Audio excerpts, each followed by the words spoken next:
तर मध्यरात्री फार उशिरा हा व्हिडिओ बनवण्याचं कारण असंच की काही लेखन-जोखन आणि अतिशय जोखीमभऱ्या वेळेमध्ये आदरणीय पितामह यांनी केलेलं कार्य हे अतिशय बहुमूल्य आणि योगी साहेबांचा अतिशय दरारा.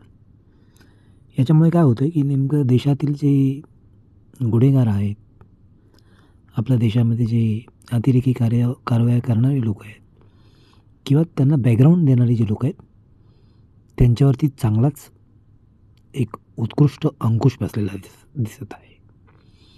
तो अंकुश असा बसला आहे की लोक जे घाणेरडी कामं करतात, भ्रष्टाचार करत आहेत, दंगे फसाद करत आहेत, क्रिमिनल वागत आहेत, त्यांच्यावरती पोलिसांचा चांगला दणका बसलेला आहे.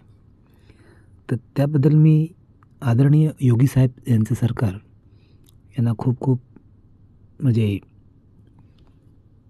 हार्दिक शुभेच्छा देतो की त्यांनी हे उत्कृष्ट पाऊल उचललेलं आहे.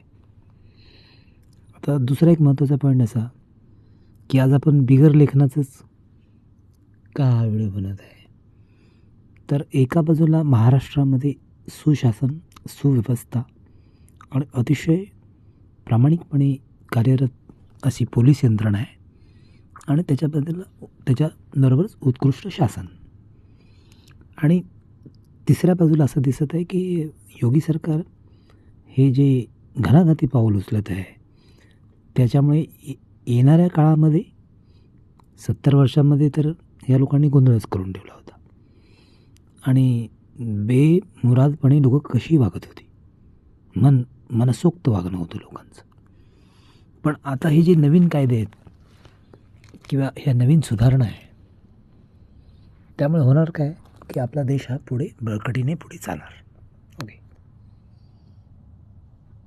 आता ऑपरेशन सिंदूर हे आपण चांगलं गाजवलं, ते छानच झालं.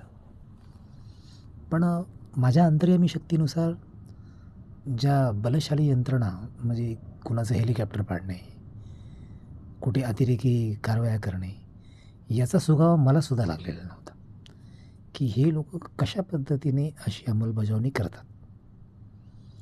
फक्त एवढं आहे की मी गणपतीमध्ये एक सरळ आणि एक सोपा असा विचार लिहिला होता की बाबा गणपतीमध्ये हे लोक जर अशा आपल्याला धमक्या देतात, त्या अतिरेकी लोकांच्या मनातलं जे कोलीभूक असते किंवा कोली